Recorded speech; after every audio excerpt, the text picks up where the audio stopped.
أعوذ بالله من الشيطان الرجيم. بسم الله الرحمن الرحيم. والتين والزيتون وطور سينين وهذا البلد الأمين.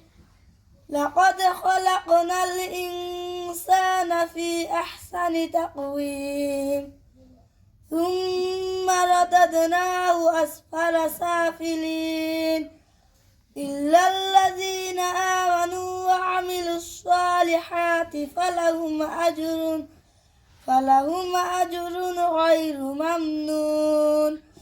فما يكذبك بعد بالدين أليس الله بأحكم الحاكمين.